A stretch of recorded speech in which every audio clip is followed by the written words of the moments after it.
The entire office watched in silence. No one dared to speak. No one dared to move. Their eyes were fixed on her. Emma. She stood in the middle of the conference room, facing her boss, Mr. Coleman. He towered over her, his face twisted in anger, holding a report in his hand. "This report," he bellowed, waving it for everyone to see, "is the most pathetic piece of work I've seen in my 25 years here." Gasps filled the room. Mr. Coleman wasn't done. "I don't know how you've lasted this long in this company," he sneered, "but clearly you've been overestimated.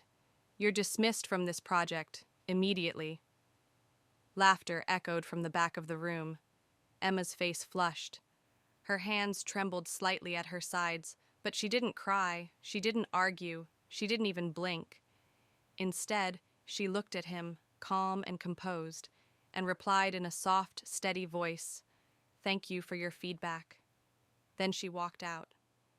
Because what they didn't know was that she was hiding a plan that would completely change everything. Emma had been here before, not in that room, but in that position.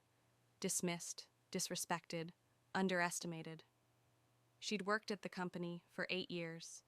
8 years of quiet dedication, long hours, and flawless results. She wasn't flashy, she wasn't loud, she never played office politics. She let her work speak for itself. And it did. Until Mr. Coleman arrived. Mr. Coleman believed in two things: loyalty to him and absolute submission. He favored those who flattered him. He promoted those who laughed at his jokes. He trusted only those who echoed his opinions. And Emma? She did none of that. She kept her head down, worked diligently, and quietly outperformed everyone. And that made her a threat. Months before the meeting, Emma had been asked to lead the biggest project of the year. She poured her heart into it.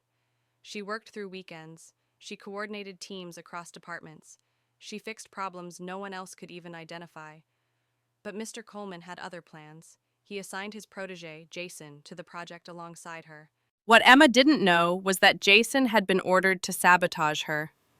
He began missing meetings, withholding information, and deliberately making mistakes under her name. She covered for him again and again, until it became impossible. By the time the project review arrived, the damage had been done.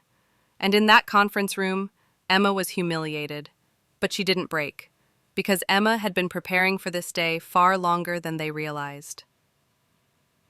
That evening, Emma sat at her kitchen table, a cup of tea in her hands.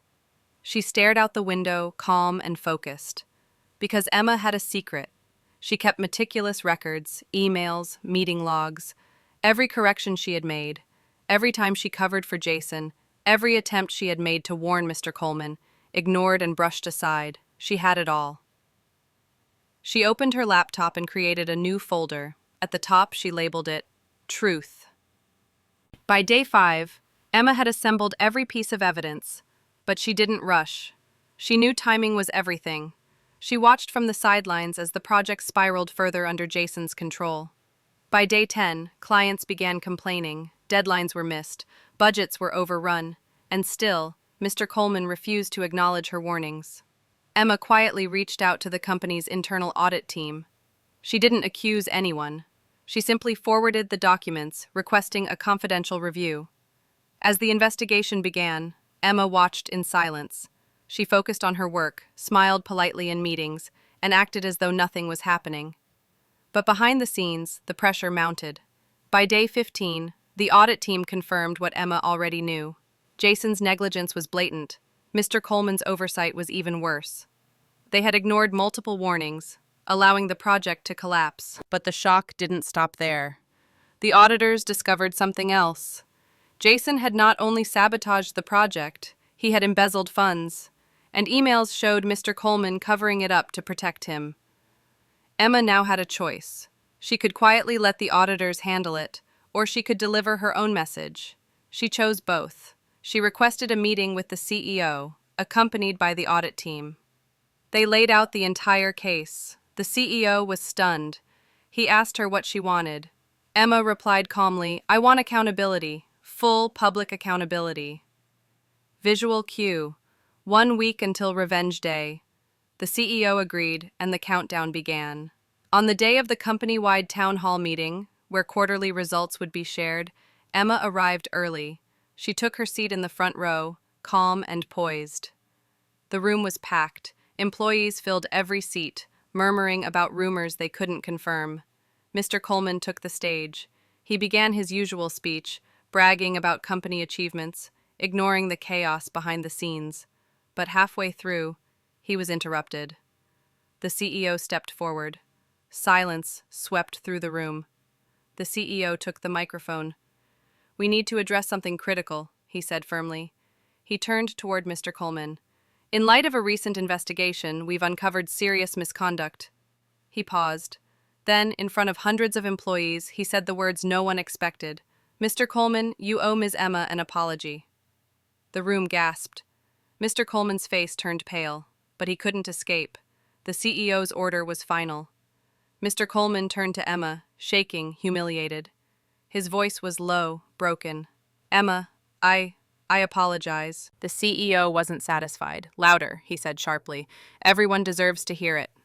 Mr. Coleman looked out at the crowd, his career in ruins. He swallowed hard and said louder, "Emma, I apologize for my misconduct, for disrespecting you, and for failing to recognize your work." The room erupted, not in laughter, but in applause. Emma stood graceful and composed. She didn't smirk, she didn't gloat.